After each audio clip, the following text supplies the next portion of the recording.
రోడ్డుపై ఒక చిన్న చుక్కగా మొదలైన నెత్తురు ఆ తర్వాత ధారలై ప్రవాహమై పండంటి జీవితాలను నాశనం చేస్తుంది. పచ్చటి బతుకులను బలి తీసుకుంటుంది. ఎవరిది పాపం? అచేతనంగా ఉన్న ఆ రోడ్డుదా లేదా మనిషి చేతిలోని మరయంత్రానిదా?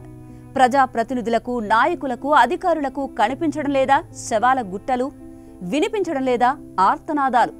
పారాణి ఆరకముందే నేలరాలిన సౌభాగ్యాన్ని, లోకాన్ని చూడకముందే చీకట్లు కమ్మిన బాల్యాన్ని, బతుకు పోరులో రహదారిపై నడుమిరిగిన యువతరాన్ని, ఆసరా కోల్పోయిన వృద్ధులను చూడండి సార్. మా జీవిత గమనాన్ని మీ చేతుల్లో పెడితే మీరేం చేస్తున్నారో ఒక్కసారి మీరే ప్రశ్నించుకోండి. ఇదంతా కేవలం ఒక్క చేవెళ్ల గురించి కాదండి. ఉమ్మడి కరీంనగర్ జిల్లా అంతటా ఇదే పరిస్థితి కనిపిస్తోంది. ఉమ్మడి కరీంనగర్ జిల్లాలో తరచూ ప్రమాదాలు జరుగుతూ ఉండడం కారణంగా ఎందరో బలైపోతున్నారు. ప్రమాదం అంటే 2 వాహనాలు ఢీకొట్టుకోవడం కాదు. కుటుంబాన్ని పోషించే పెద్ద దిక్కును కోల్పోయిన కుటుంబాలు రోడ్డున పడ్డాం. చేవెళ్లలో టిప్పర్ లారీ బస్సు ఢీకొన్న దుర్ఘటనలో పదుల సంఖ్యలో కుటుంబాలు చిన్నాభిన్నమయ్యాయి. మితిమీరిన వేగంతో పాటు నిర్లక్ష్యపు డ్రైవింగ్తో అమాయకులు అసువులు బాశారు. మరోవైపు ఇసుక, గ్రానైట్ లోడ్లతో తిరిగే వాహనాలతో మనకు ముప్పు పొంచి ఉంది. నిత్యం రోడ్డు ప్రమాదాలు జరిగే బ్లాక్ స్పాట్లను గుర్తించినా సరైన ప్రమాద హెచ్చరిక బోర్డులు, వాటి నివారణకు సరైన చర్యలు తీసుకోకపోవడం కారణంగా మనకు అదే స్థాయిలో ముప్పు పొంచి ఉంది.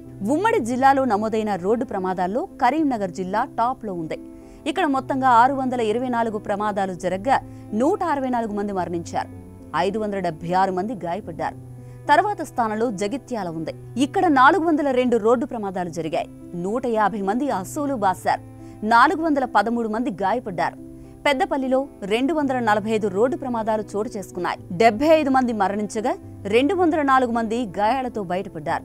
ఇక హైదరాబాద్, కరీంనగర్, వరంగల్, జగిత్యాల రహదారుల్లో ఇప్పటి వరకు గుర్తించిన పలు బ్లాక్ స్పాట్లను నిరోధించడంలో పోలీసులు, R&B అధికారులు పూర్తి స్థాయిలో సక్సెస్ కాలేకపోయారు. దీని కారణంగా రోడ్డు ప్రమాదాలు జరుగుతూనే ఉన్నాయి. అతివేగం, డ్రంక్ అండ్ డ్రైవ్ కూడా కొన్నిసార్లు కారణాలవుతున్నాయని ట్రాఫిక్ పోలీసులు చెబుతున్నారు. ముఖ్యంగా కరీంనగర్లోని అనేక జంక్షన్ల నిర్మాణంలో ఉన్న లోపాలు నేటికి అమాయకుల ప్రాణాలు తీస్తూనే ఉన్నాయి. మరోవైపు ఉమ్మడి జిల్లాలో పారిశ్రామిక ప్రాంతాలైన పెద్దపల్లి, కరీంనగర్లో అత్యధికంగా గూడ్స్ వాహనాలు తిరుగుతూ ఉంటాయి. ముఖ్యంగా పెద్దపల్లిలో బొగ్గులోడుతో పాటు గోదావరి, మానేరుల నుంచి నడిచే ఇసుక లారీలు, కుందనపల్లి నుంచి నడుస్తున్న బూడిద లారీల్లో కొన్ని ఓవర్లోడ్తో వెళ్తున్నాయి. ఇవన్నీ భారీ వాహనాలే. నిత్యం వందలాది వాహనాలు మంథని, కరీంనగర్, హైదరాబాద్, మంచిర్యాల రోడ్లపై పరుగులు తీస్తున్నాయి. ఈ క్రమంలో పలు ప్రమాదాలకు కారణమవుతున్నాయి. కరీంనగర్లో గ్రానైట్ పరిశ్రమ అతి పెద్దది. ఇక్కడ కరీంనగర్, ఉప్పల్, జమ్మికుంట, జగిత్యాల తదితర రైల్వే స్టేషన్లకు తరలించే భారీ గ్రానైట్ రాళ్లకు ఎలాంటి రక్షణ చర్యలు తీసుకోవడం లేదు. వీటి ఓవర్లోడ్ కారణంగా రోడ్లు ధ్వంసమవుతున్నాయి. తరచూ ప్రమాదాలతో ప్రజల ప్రాణాలు బలిగుంటున్నాయి. మరి అధికారులు ఏం చేస్తున్నారో ఎవరికీ తెలియదు. వాళ్ళ పనేంటో కూడా మనకు అర్థం కాదండి. మరి ఈ యాక్సిడెంట్స్కు కారణం ఎవరని మీరు అనుకుంటున్నారు? మీ అభిప్రాయాన్ని కామెంట్ చేయండి.